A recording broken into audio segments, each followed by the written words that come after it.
We're rolling.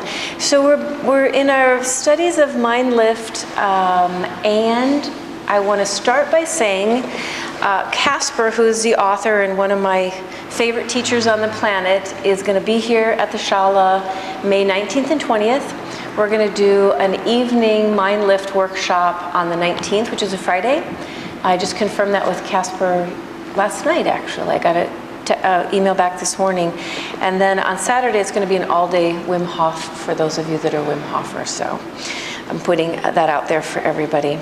So as we are beginning the Mindlift, I was asking you guys to study the first chapter with me and really start to understand your brain from a physiological standpoint.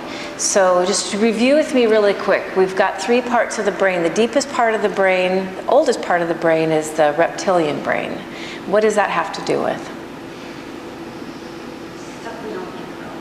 Yeah, the autonomic system, right? Things that automatically our brain is taking care of our body, fight or flight things. And then we have the mammalian brain. What's that part of the brain? Or what's the function of the mammalian part of the brain? T's here, so she's going to answer all the questions for you guys. Yeah. Well, one of the ways Casper refers to it, which I love, is he calls it the medicine cabinet. So that means your dopamine, your adrenaline, like all these different things that we need are naturally stimulated or activated as needed for us. And the more healthy we are with the brain, the more they activate when they need to. So we have our melatonin, right? So we're sleeping well when we're in sync with the seasons. We're doing fight or flight. We need that adrenaline, you know, but it's not good if your adrenaline's always dumping all the time when we actually don't need it. So that would be some of the ways that we want to start to work with this part of the brain so the medicine cabinet's working for us. Dopamine, of course. And then what about the neocortex? Manager. So this is a newer part of our brain, and today we're going to get a little bit into the storyteller part of it. But this next part, you guys start with page 33, and Casper, in this section, I'm going to start with one of the quotes for this week that's part of your homework. He says, when you start to do some serious mental planning, you can become aware of the attention expenditures and start filtering out all the unwanted, unimportant things and start consciously investing that valuable attention into what really matters to you. So this section is about what we studied with Carolyn Meese. Do you guys remember that? Being energy bankers. So Carolyn Meese was saying in Anatomy of the Spirit in her work that we're all sort of energy bankers, and every day I wake up and I get, let's say, $100 worth of energy, right? And then throughout the day, we kind of assess then how do we spend that energy, right? One of the things that you guys have done that's a fabulous investment today for your energy is to come to a yoga class. You come to primary series and you're breathing and you're moving and you're focusing your mind. When you finish, guess what? You have more energy, right? So that was a good investment. So as Carolyn Meese has this kind of study and look at what in our life are we doing that reaps good investments back for us, gives us energy, or what are we doing in our life that's kind of depleting our energy or leaking our energy? So one of the teachings that I always give you guys around this is to think of it as sort of the difference between eating junk food and eating an organic, locally grown peach that was grown with love, you know? So that's good energy, like your yoga class. Bad energy things, just we don't feel good physiologically, we don't feel good emotionally, we don't have good energy. So what I love about this chapter with Casper, and this is kind of you guys' homework for this week, is he takes this whole idea a step further and he says, how are you planning it? How are you literally looking at assessing your life and evaluating where you're making expenditures that aren't working for you and where you're doing things right. So Melanie, who just happened to walk in, was my example this week because she is a financial planner. And so what you know about financial planning is that you have this amount of money, right? And then if you want to do smart things with it and grow it and have more and all that kind of stuff, you meet with someone like Melanie that knows about it. And when she sits down with you, she's a fabulous planner, by the way, she'll ask you a lot of personal questions. You know, and you'd think just about your bank accounts or this or that, but she actually asks you personal questions about your lifestyle because she needs to help you determine what's really best for you in your planning. And you sit and you kind of write it out and you decide, I'm going to allocate this much over here and this much over there. So I want you guys to kind of have that idea of working with Melanie, but this is a svadhyaya practice. So what is svadhyaya? Self-study. So for yogis, yoga practitioners, we're constantly doing svadhyaya. We're assessing ourselves, and we're looking at how we can take better care of ourselves and how we can better, it's the whole idea of yoga, right? Is self-improvement or self-realization. So with this, we sit with ourselves and ask the question, where am I spending my energy and how could I better spend my energy? There's a couple examples of that for you guys just to start thinking about this a little bit would be, when I used to drive here in the morning, I would do work, believe it or not. Once Siri started talking to me on my headset, I started like doing text and like doing work on the way here because believe it or not, when I'm not teaching, I'm actually pretty busy running the business. So I'm like, oh, this is a good use of my time. This is effective use of my time, and I would text and do things like that, and by the time I'd get here, then, come in and work. And then at one point I just changed it was when I started doing the breath practice with Wim, I decided to start doing a breath practice on the way here. And now, I don't recommend doing any breath retentions, by the way, I'm putting this on camera, no breath retentions in your car. But every morning at 5:45, I come here and I just practice breathing. It's like a meditation all the way here. And now I won't give it up for anything. It's like no matter what, no matter how busy, no matter what I have to do, I always make sure I do my breath practice on the way here because you know what? I get a good return on it. I feel so good even by the time I get to work from doing my breath practice that I do my work.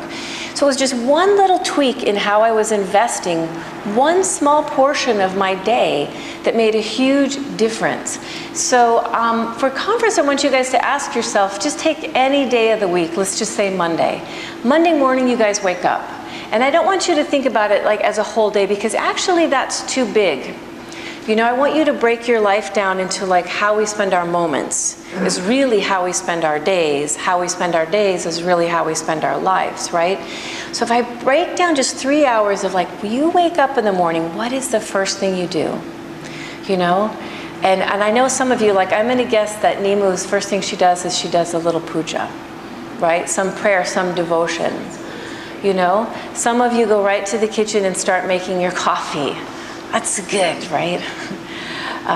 Some of you might turn on your computer and start looking at like work stuff before you ever get to work. Just think about those three decisions you made, and how they serve you and which one gives you better benefits back. And then look at what you did next. When you got in the car, what did you do? Did you listen to music that you absolutely loved that like gave you sort of an emotional boost on the way to where you were going? Or did you listen to news? Or like me, text or something like to get work done or something like that. Just start to this week, of course I would love it if you guys would do the homework I have for you where you actually sit down as you would with Melanie but with yourself and write some of this out. But if you don't, even just this week, I just want you to make mental notes throughout the day. Like every choice that we make is either a good investment on our energy or one that's maybe not such a good. Maybe some that are more neutral. But a lot of the decisions we make, even the smallest ones, are either good investments for us or ones that aren't so great. So I want you guys to kind of take a look at that. Add one more thing for conference this week, which is the neocortex. In this chapter, Casper talks about, let's just say I make a good decision. I'm going to go home and I'm going to sit out on my deck and I'm just going to really look at the ocean and try to quiet myself. What happens if I make that good decision, but then my mind starts to go to, oh my gosh, I didn't teach class today. What if the students aren't happy with me? What if oh my gosh, and when I start to worry. I start to worry about the Shala. I start to worry about you guys. I start to worry about something. Then is sitting and doing, looking at the ocean is it a good investment? No. So, but this happens to us all the time, and we talk about the brain as a muscle, a mental muscle that we're constantly, as yoga practitioners, we're trying to strengthen that muscle. As much as I'm trying to help you guys get strong in chaturanga, I'm trying to help you in an Ashtanga system to strengthen your mental muscle of your mind, to hold your mind in chaturanga. I'm not thinking about what I'm going to do tonight. I'm not thinking about what I did yesterday. I'm right here. And if you guys can use your practice to strengthen that muscle and bring yourself always back to, no, I'm right here. No, I am right here. It's a very powerful practice. So we use that one way. Another way, we might use mantras or malas or things that we say to kind of pull that mental, get that neocortex working for us. It's the storyteller, right? And so either the storyteller is great, telling great stories that are beneficial to us, or sometimes storyteller's not so great, tells us bad stories. You know, we make up stuff. We make up stuff, right? I was saying the other night I was having trouble falling asleep, which isn't like me. I was having trouble falling asleep because I was worrying about something. It was keeping me up, worrying about something. And then at some point I used my own medicine. I stopped, I gave myself a mantra, I gave myself one word. You guys were here for conference. What was my one word, Melanie? Trust. And I said it over and over until, guess what? I fell asleep. And I woke up not worried. It was like, it was a way for me to train that mental muscle to come back to where I wanted it to be. And you guys, you know what? The thing I was worried about didn't happen. You guys ever have that happen? This is this chapter for us. I want you guys to just pay attention all week to what investments you're making. You know, what you're doing with that sort of management muscle.